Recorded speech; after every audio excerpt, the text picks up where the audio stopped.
Hello, and welcome to the Crew Podcast.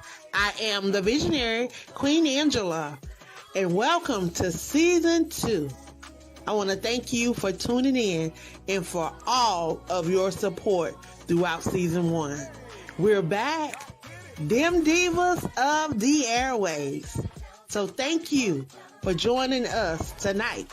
Share this with someone in your circle. At Wings of Transformation Publishing, we are committed to helping our authors reach their goals and pursue their dreams of becoming published authors. We work closely with each author to ensure a successful publishing experience, and we are dedicated to helping them tell their stories in the most meaningful and impactful ways. We look forward to putting you on the path to writing your book.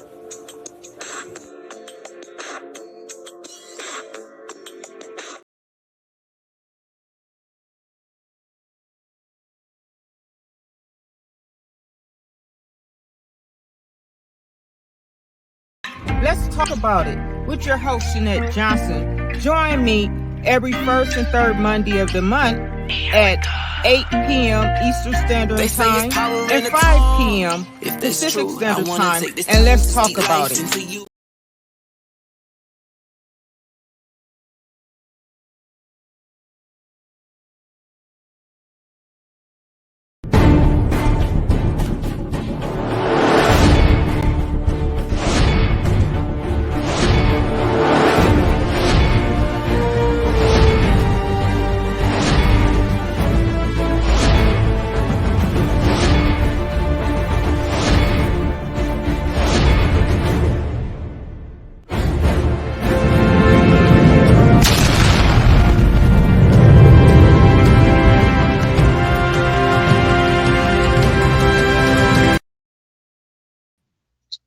Good evening, and thank you for joining me on this evening. On tonight's episode of Let's Talk About It, I will be joined the by Angela Thomas, Angela Thomas. She's the co-founder of the Free Texas campaign. She also is the visionary of the podcast. She's also our author. Also will be joining us is Cornell. He's currently incarcerated in Texas. He's been incarcerated for the past 33 years on a wrongful conviction. So let's sit back, grab your favorite drink, and let's talk. Welcome, Angela.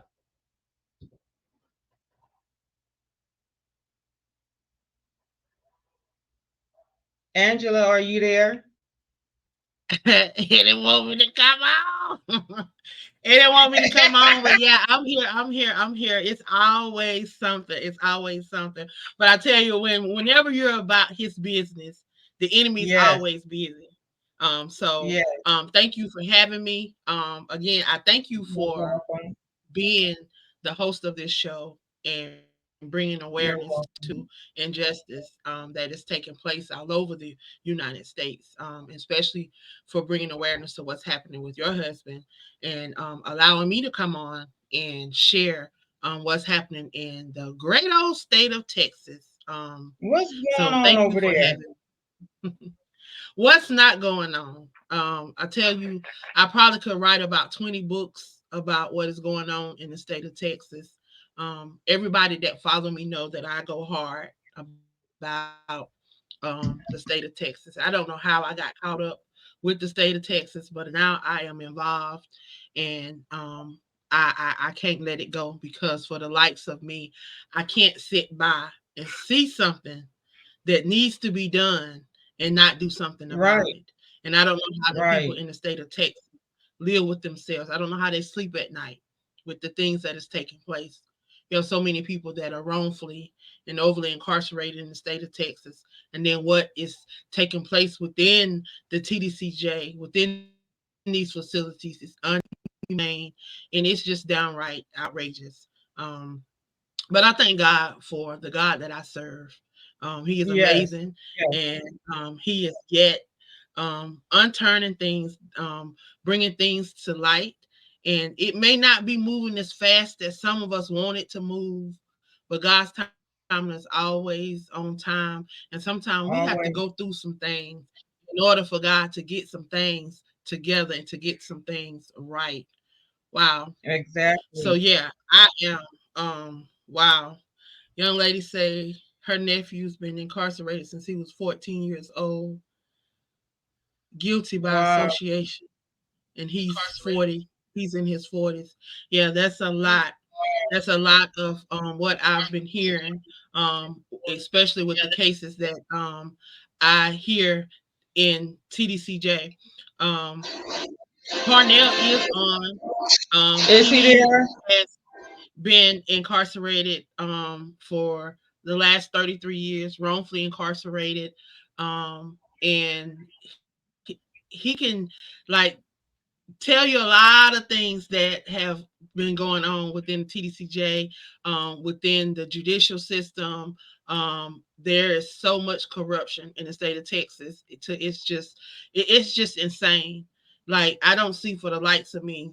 I listen to a lot of these cases, and I hear people talk about their cases, and I'm like, some of this stuff that people are locked up for, if they were in another state, Don't make they no would have sense. probation, they would have gotten probably house arrest or weekend time or something where their lives wouldn't been so um erupted and so Right. disrupted. I listened And to and then also color. The oh yeah. the color of their skin plays to me it seems like it plays a part of the conviction as well. Well, we're gonna go back to we have to go back to slavery. It was just a transition from slavery until people realize that and understand that it was just another form of slavery. And if you follow the paper trail, you follow these trails, you follow these things, it's all gonna lead back to it's gonna lead back to slavery. You talk about the 13th Yeah. Amendment, the clause that they have in there that prisoners, the servitude, the free servitude for if you break the law, if you become Yeah. a then they can require you to work to pay off your to pay off your debt to society or whatever, which is just another form of slavery. And then you look at the amount of people that are incarcerated and the numbers. You look at the numbers. You look at who is behind these prison I walls. And you look at right. I've the seen the numbers. and I've then seen the you got to numbers. go back to and it's something that Patrice said on her show the other night. We talk about education. We talk about you look at how they decide how they build prisons. They're already working on building 31 prisons over the next um what 5 6 years, Yeah, I and know we was talking about 2029 that. man, they get ready Um, to build prisons that are $1 billion prisons. They talking about building prisons that's going to be ran by robots, prisons that's going to be this. I mean, what they are doing is just it's crazy. It's it's just crazy. crazy. But there's But a you lot know, that needs to be upon. They put these guys in prison, and then it's like they throw away the key. They wrongfully convict them, convict them. they falsify evidence, and they get them in prison, and then they're telling them that they have to use the law. They have to go by this, they have to go by this, they have to be in this, they have to be in that. And then when they do that, then they always coming back with something. And Exactly. this is every case that I'm hearing. I'm hearing people say that a judge has said that they shouldn't be incarcerated. They shouldn't be this, they shouldn't be that, that this shouldn't be this and this shouldn't be that. Well, if this is the case, then why won't you get up off your butt? You the judge. Why don't you get up off your butt and go and take it to the person that can do something about Because it? they're not. If y'all two come together, then y'all can do something about it. They're not. So They're not. I had a mother tell me because she has a son actually in Denver. when I was out there, a mother came up to me and she told me that the judge that presided over her son's case told him that he would never get out. He gonna make it where he never come home. And that's what they do. And And then they this is what happened to Cornell.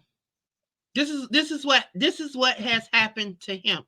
And I'm gonna allow him to tell his story because he can't nobody tell it like him.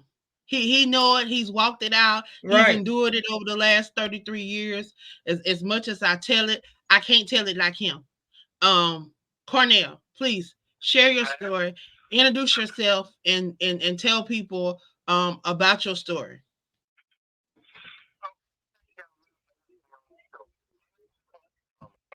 I'm born and raised out of San I Antonio, can't Texas. hear him. I'm 62 years old. Ma'am? You can't hear him? I no, I can't hear him. Okay, let me try to turn this phone up a little bit. Can you hear me? Can you hear me now? I can hear you now. Can she? Okay. Okay, my name is Cornell Drummer. I was born and raised in San Antonio, Texas. I'm 62 years old. I've been incarcerated for the past 33 years from Bexar County, Texas, which is in San Antonio, Texas. I'm currently here for a party to the offense of a murder and a delivery of a controlled substance ran consecutive. Okay, my conviction is wrongfully obtained for the simple fact that, all of the evidence in this case was fabricated from words they go. My arrest warrant is falsified. My ballistics report is falsified. My is falsified. The gun is falsified. The judge in my case is a white supremacist because all she wants is white jurors on the panel. She don't like blacks on the panel. So I was represented by a former appointed district attorney who allowed the courtroom to be closed during trial proceedings. I'm the only African American in the courtroom with 10 white police officers standing behind me in the courtroom in the presence of an all-white jury. That's on the delivery case. I got convicted for that case. I got 55 years. I turned around and took me back to court again 3 months later, and the very same thing happened in court with another all-white jury with the doors locked between 2 highly publicized capital murder trials. Okay, my judge did not want blacks on the jury, so again, I was represented by around 55. To put me in I appeal my case. Come to learn that no records ever went to the Court of Appeals to affirm my conviction. Well, since this time now, I have taken it upon myself to do a thorough investigation into my case. But little did I know, my case is a part of an evidence-fixing judge donation, DA favoritism, grand jury racketeering scandal, which is all over the state of Texas. This process has plagued our criminal justice system and has sent innocent people to prison for crimes they didn't commit. And I'm talking about thousands and thousands of innocent men and women right today in prison for crimes they did not commit.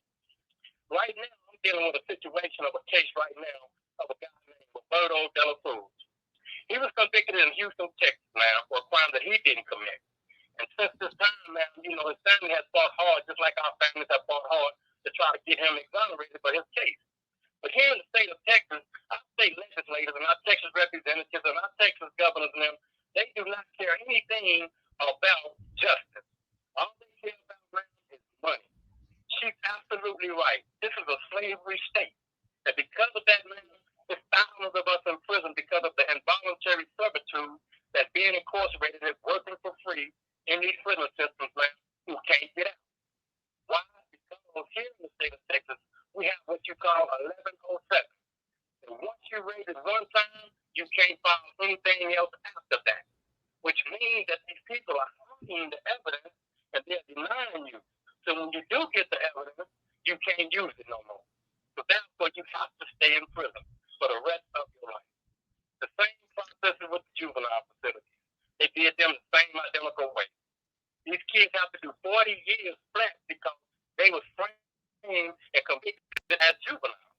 So now the state of Texas do not want to do anything to give them any relief. Man, I've been fighting criminal justice system for 40 years now. I've been in prison for the last 3 times now. And all I do is fight the criminal justice system.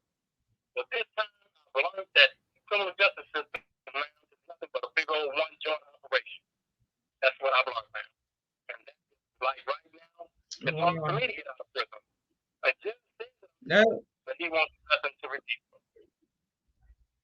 So that's what. that's that's Wow. unbelievable. That's unbelievable. First, But Miss you Irene had is a on. jury. He didn't have a he. Cornell said that he didn't have a jury of his peers, and I No, thought and that's that what they do. That's what they have been doing. They bring people. They don't look like you. And what it and the law says that you're supposed to have a jury of your peers. That means people that yeah, represent you, people that can connect with you. So if I'm black, then there should be some black people on my jury. If I'm exactly. Hispanic, there should be some Hispanic people on my jury. It should not be an all white jury. No, And that's what they have been doing in the state of Texas. Like the state of and this, Texas have been doing a lot. They have been doing a lot that they should not be doing. Um, for real, and it's sad. They are corrupt, and it start with the governor. It start with him, and it goes Mhm. down. And this has been going on now 3 to 4 decades. You're heading into a decade because it's been a long time. Mhm. This man has been in office for a long time. You talking about people that have been locked up now? Man, this ain't no joke. This it's not a joke. It's not a joke with me. These are people that I deal with on a day-to-day basis that call me that's locked up in the TDCJ.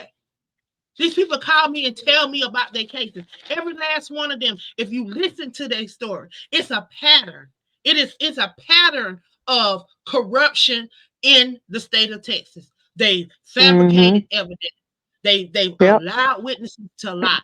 They have perjured. They've done all kind of stuff. And then you bring it up, you bring it before them, then they want to drop the time stamps. They want to say, oh well, the time is past that. How, if I'm innocent, how do time expire on me being innocent? I'm always gonna be, if I'm innocent, I'm always gonna be innocent. So it's not, Mhm. it shouldn't be an expiration on me being innocent. If I'm innocent and y'all know put me in right, prison and I'm innocent, then y'all should be setting me free. My thing is, if Mhm. y'all got these people up here, y'all exactly. say y'all couldn't do nothing, y'all couldn't reverse the charges, y'all couldn't do nothing. Okay, so now you got them in prison. You can't reverse the charges, but you can let them go home. You can parole them out. You can let these people out No, when they you don't know want them you to wrong. go home But because they don't want to. They don't want to admit that they have they wronged people. That's the issue. Pride. And then they thinking they gonna miss out on money, because if you look at it, I'm in all these yep, different little groups. You look at it, follow the money trail. Your governor of Texas, this man get a kickback of about 55,000 a year from the prison system that goes to his campaign. It is in black and white. I got it on a snapshot. Somebody posted it inside of a group, and I got it. And he's not the only one. You got people that elected officials that are getting money. I'm talking about that. It may not be a whole lot, but they are getting money, and it shouldn't yep. be happening. That is a conflict of interest. How? How can they be biased when you got your hands in the cookie jar? How can you be biased? How can you be Mhm. fair? You can't. How can you be fair? Justice You ain't can't. blind. You cannot. But Justice it's is not okay, blind. because She guess looking what? right there at us. I'm telling you, I am writing. I'm in school. Everybody that follow me and support the platform know I'm in school. I'm working on my master's, and I'm taking a leadership and organizational behavior class. And we had to pick an organization to write Mm-hmm. about, and to talk about things that they are failing in, and things that can be fixed and how to fix it, and offer solutions. Man, y'all know I wrote on TDCJ. Yeah, y'all know I wrote on TDCJ and the parole board. Okay, so the first paper, I Tell us actually about turned it those in late. papers. I didn't get all of the points, but hey, I made an A. How about that? I made an A on it. So the second one, how about I get all the points? And my teacher told me, he said, you should be a consultant for them. Huh? I should be a consultant for TDCJ. Huh? Figure that. So I'm writing my papers That's on because them. you're passionate about it. Huh. And they can't say that these are lies because guess what? Huh? My teacher make us turn in our sources. We have to turn in our sources. We have to turn in our stuff where we do our research from. And baby, they don't play with plagiarism. So guess what? Huh? It's got to be fact. It's got to be fact. I say Right. when this class is over and done with, I'm about to print this. I'm about to publish these papers, and I'm about to go throw it on the Senate floor. I'm about to here y'all Oh, go. Here, this is what y'all yep. need. This is what y'all need right here. Because it's no I broke see. down the parole board, it's no broke down all that foolishness. But see, what has happened is they start out with giving these individuals what you call paid attorneys, public offenders or whatever they call them. They got all kind of names for them, but they give them court appointed attorneys that are corrupt from the beginning.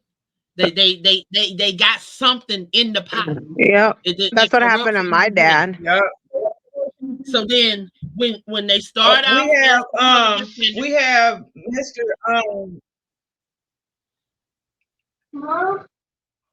We Mr. Dela have Dela Cruz. Cruz Mr. daughter, Dela Cruz Yes, ma'am. with that's his us. daughter, Her father is Irene. currently incarcerated on a wrongful conviction. He been in there for 26 years. They say he committed a murder. Can you give us Hmm. some more insight on that case? I think one of the biggest things, and I hear y'all talk, and I wonder why things like that happen, because in my dad's case, we have gone through his transcript I don't know how many times. Like a lot of that stuff we've memorized.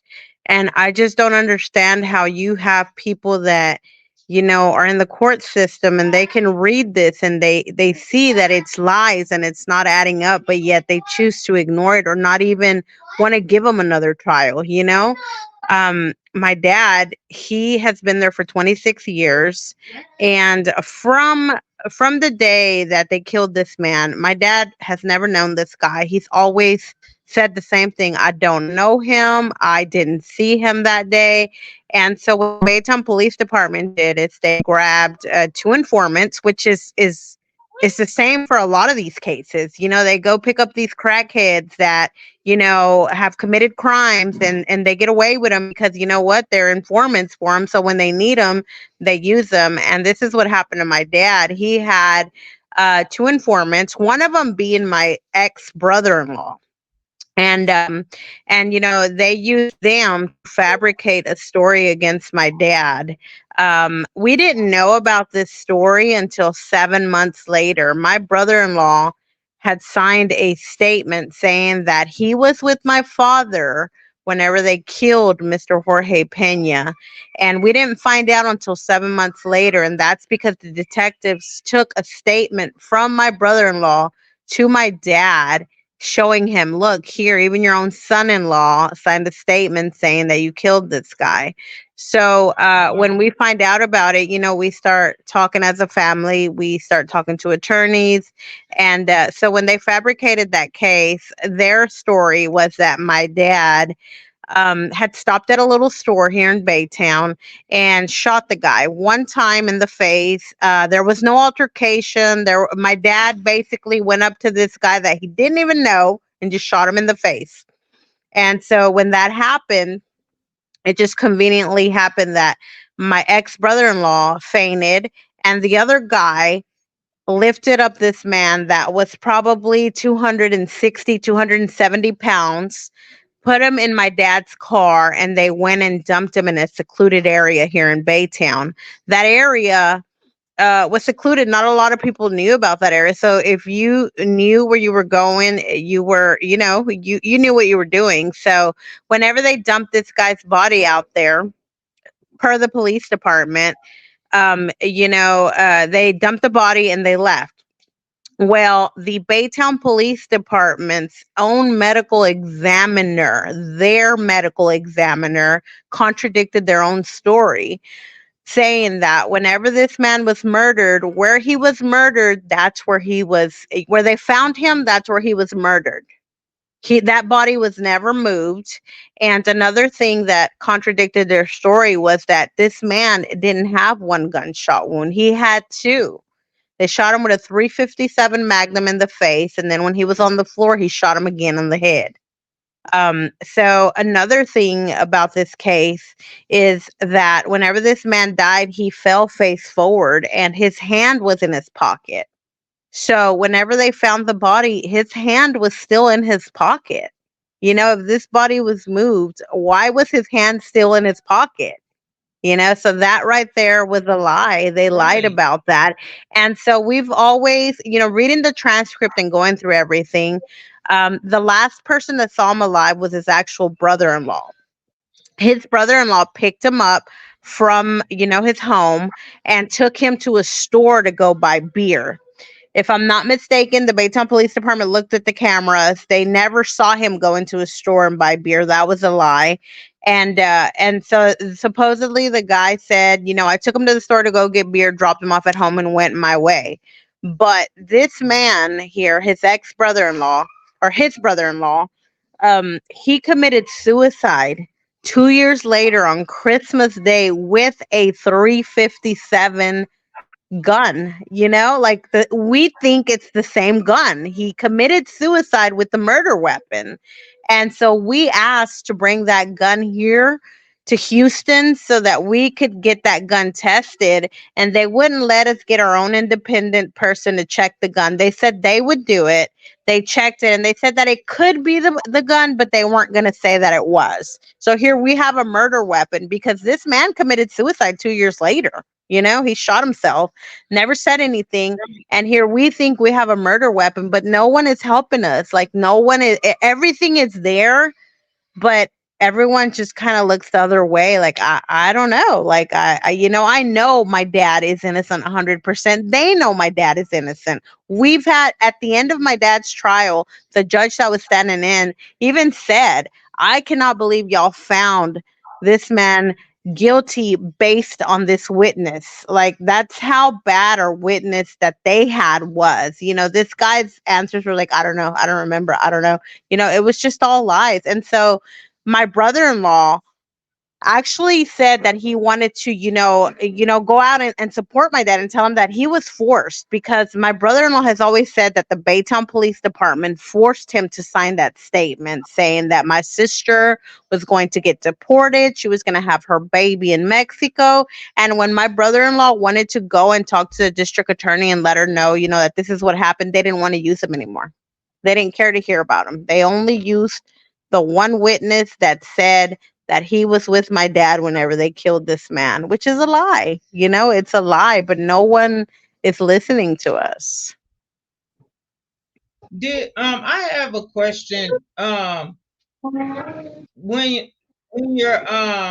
you said the witness, did he identify your father in some type of lineup, or how did they get to the how did your father get involved? That's what I want to know. How did he get identified? My father was brought in to this case by two detectives, Raul Budd and Renee Hinojosa. Why they picked my dad out, I don't know. I don't know. I feel like they just wanted to close the case and they needed someone, and they used these guys to close it because my dad didn't know the guy. I don't know why my dad was picked out from anyone. You know what I mean? That remind me of similar. That's a similar case like my husband's case. He's currently in Denver, and actually I'm gonna have him come back to the and talk, because we had got a piece of news today that the main detective that was over his case has been arrested for impersonating an officer since he done retired, and he pulled a gun on someone. So now he's facing a felony, some felony charges for that. And they also looking into his cases because he falsified, he fabricated some of his cases as well. So it's just all over the state. I hear the same thing with everybody, Mm-hmm. you know, and we have to speak up. We have to speak up. We have to go, and when our family members are away from us, when they're in that predicament, we have to make sure that they're okay. Yes, You ma'am. know, like we just got to make sure is that they're okay. Is your dad is he on the phone, Angela?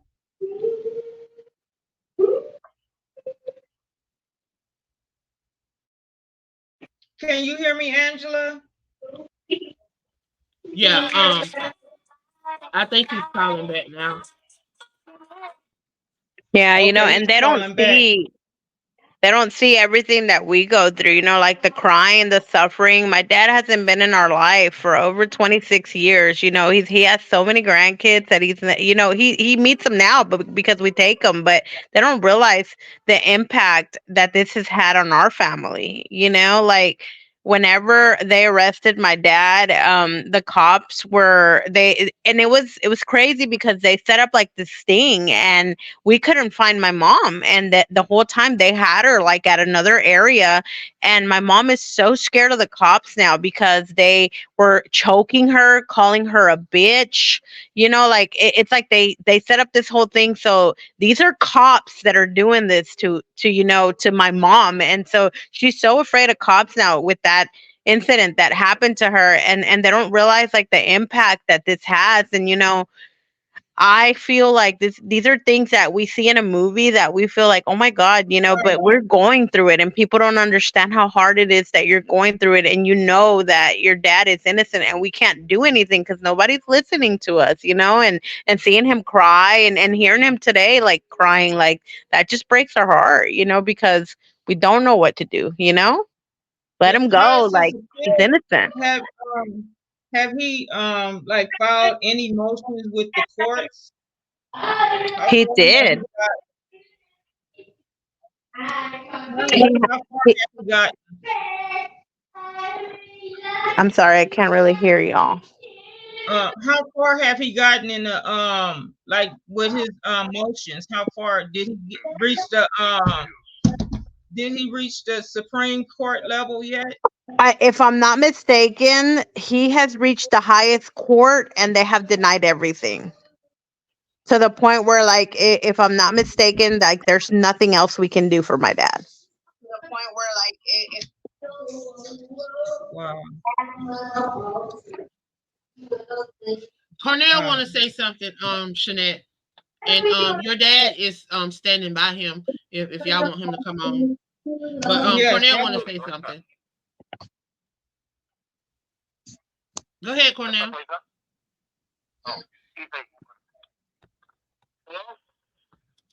Okay, that's Mr. I Dela can hear Cruz. you. Yes. I can hear you.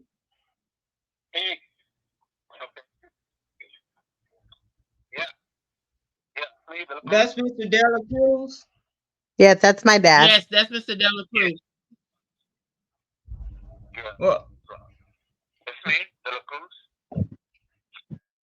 I can hear you. Go ahead.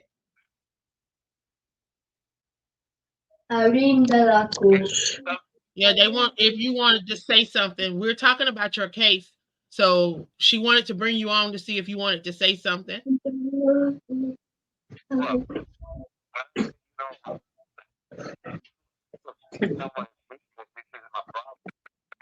Right, but what I say about my case, but I say right, it's only what I say innocent, but too many use, for innocent only for their corruption, but the police, but the detective Raúl Vaz and Rowena Mosa and Henry Scully, I say innocent. That's all that. And only what I want, I want I need to go. I need to get someone, someone but something for my family. I got too many people. You can't hear him? No, I can barely hear him. I Yeah, can I can bet. I can barely hear him. Yeah, Me they said they too. can't hear you. I kind of understand what he's saying. The last part I heard was that he He just says wants some type of he relief. wants to come home. He said he wants to Mm, come home. He's been in here too many years. He said he wants to see his kids. He said he wants to see his daughter. He wants to see his grandkids. He wants to come mhm. home. And I can hear it in Mhm. his voice. Yeah. Yeah, I I can can hear hear it. the tears. I can hear the hurt. I can hear the pain. I can hear it in his Mhm. voice. I heard it earlier today, and it's sad. It saddens Mhm. me. It make tears come to my heart because these people, they know that these people are innocent. And they have the documentation is in black and white that they people have investigated. People have said, I mean, it's not just one person. People over and over and over are saying the same thing that this man is innocent, but they will not do anything. And the judge said it. If the judge can say it, then the judge can do something about it. They need to get up but don't Exactly. nobody want to go against the next Exactly. person. Don't nobody want to go against the next person. So they afraid if they expose this, then they're gonna uncover something else. And then something else is Mhm. gonna be uncovered. And then it's gonna just be a domino effect. Mm-hmm. But sooner or Mm, later it has to come out because guess what? You keep brushing it under the rug is gonna start getting high. And eventually, Higher. people gonna start tripping over that rug because guess what? It ain't gonna you can brush it under there, but it ain't going nowhere. It's just stacking up and it's just getting Right. higher and higher and higher. So eventually, mhm. it's gonna have to come to a resolve. It's gonna have to come to a Got nip to in the come bud. down. And guess what? Yeah. I'm that nip in the bud because I'm not. I can't do it. I can't sit by and see these innocent people. They've taken these people's lives. What this man is 70 years old. What? What y'all can give him parole. Y'all don't messed Mhm. up his life. Let him go home. Y'all saying y'all can't reverse it. Y'all can't go back. Okay, well parole him. Let him go home. You can do that. You got the power to do that. The governor got the power. He can make an executive order and he can send that man home. But see, the But he people that don't. got the He power, ain't gonna they do it. don't want to He's not gonna because do guess it. what? They leading it. They the head of it. They got Yep. man. They got their hands all in it. That Yep. Yes. corrupt governor. Yeah, Well, all you have you to Yep. do know is what? follow the paper trail. You follow the paper trail. Yes. Yes. Well, I really thank you, ladies, for joining me on tonight, and Mr. Cornell and Mr. Dela Cruz. My heart goes out to both of you guys, and I'm praying for you guys, and hope we praying that someone is watching this that can help them. You know, we're in election year, people. We elect these judges, the DA, we elect all of them to these offices. They promise us things and they don't follow through.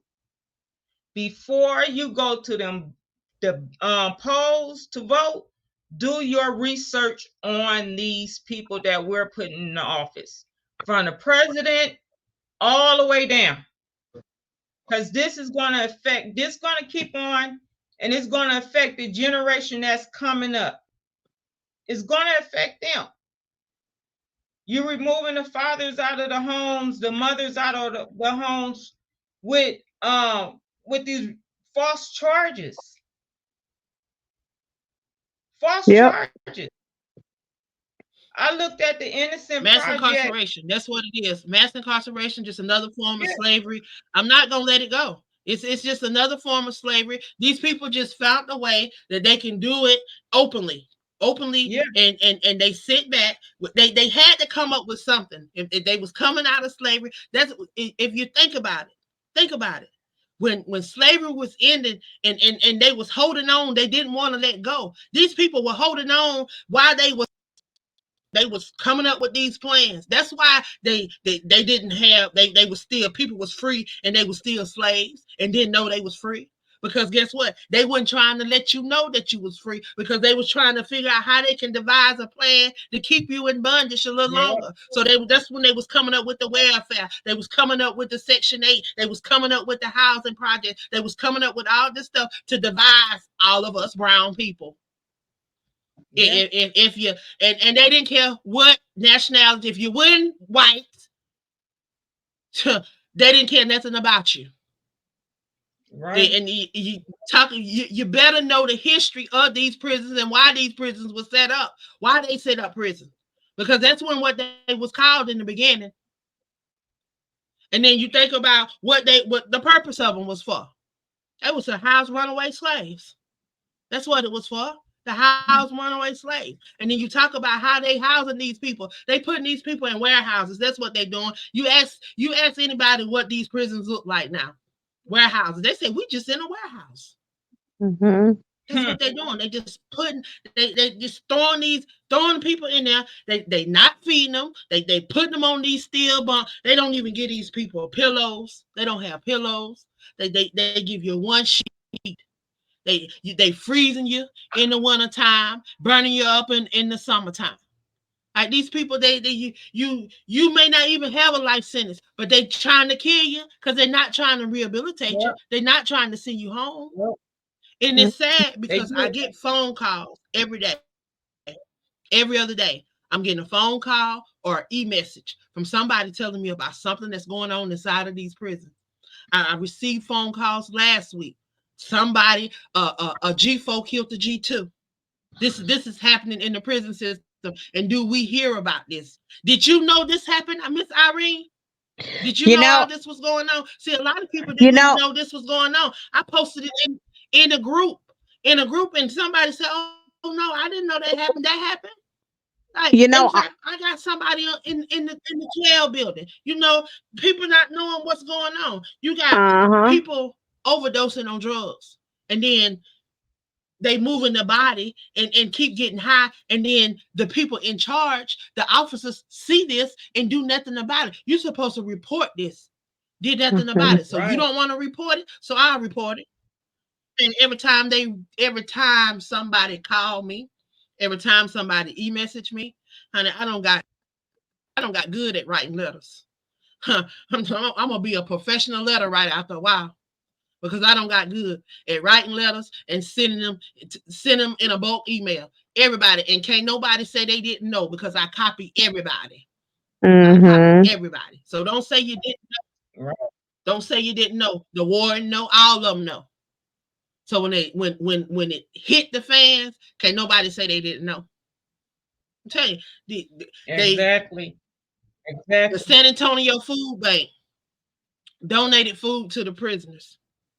You got officers taking food home, and then what they didn't want to take home, they were giving it to the officers the inmates that worked in the kitchen.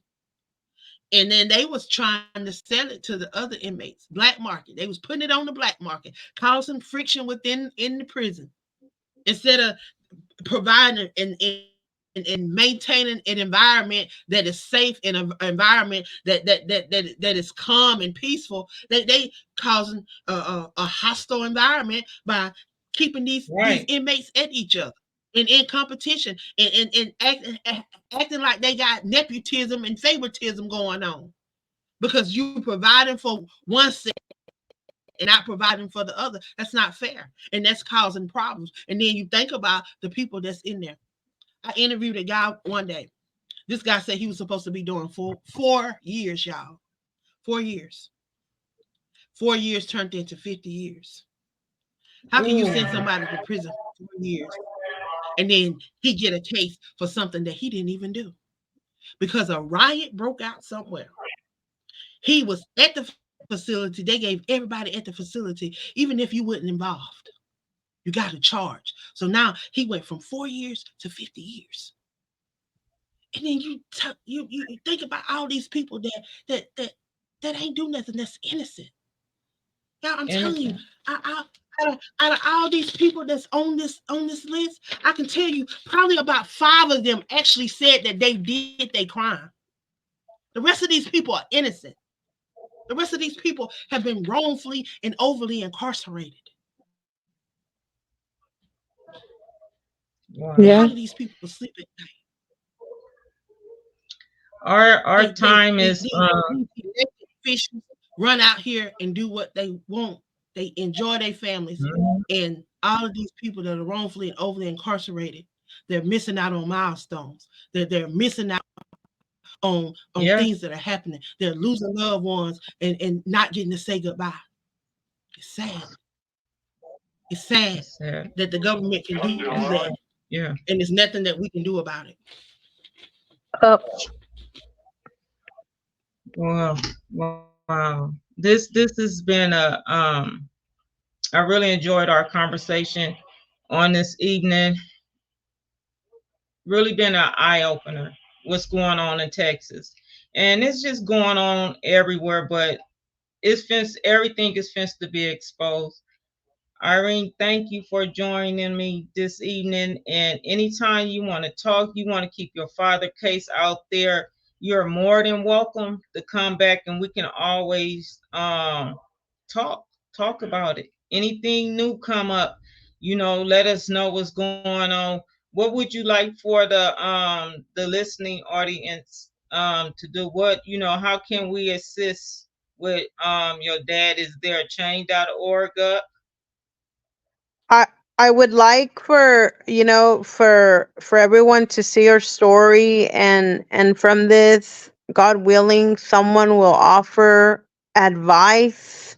Um let us know what we can do. Someone can help, pick up my dad's case, like, or just kind of even guide us to what is the next step for us, because at this point, like, we don't know what to do. We've lost all hope, and we really appreciate y'all exposing this, because we don't know what else to do, and there's a reason why God put us here today, Right. so that y'all could, let this go out, and hopefully from this someone can help us, because we don't know what else to do. My dad, if we don't help him, he's going to die in that prison, and he's innocent, and you know I just want him home. I want him, it's time. Like, they've had him in there all this time. They know he's innocent, and they're not helping, so I'm hoping that from this someone will guide us. They'll show us what it is we can do, and we're not going to lose hope. We're never going to lose hope. God is good, and I know that my dad will have his freedom one day. Yes, he will. We just gonna hold on, and we're gonna be praying for your dad. Miss Angela, it's always a pleasure seeing you and talking with Yes. you. And thank you for coming out. Thank you, Mr. Cornell and Mr. De La Cruz, for joining us. Remember, you guys, it's time for us to vote. Mhm. We're going to hold them accountable. We're going to do our research on everyone that's up to vote, because we got our children and our grandchildren to think about. We don't want them Mhm. in this situation getting accused of something that they didn't do. Yep. Join me here every first and third Monday of the month. Next Monday, I will have Glenn Kemp with me. He's currently incarcerated in Denver. They sentenced him to 192 years on a wrongful conviction. Wow. Please join me next week. Remember, speak up, even if your voice gets shaky. Have a blessed night and see you next Monday. Thank you. You're welcome. You're welcome. Man, this is crazy. Let's talk about it with your host, Shanette Johnson. Join me every first and third Monday of the month at 8 p.m. Eastern Standard Time.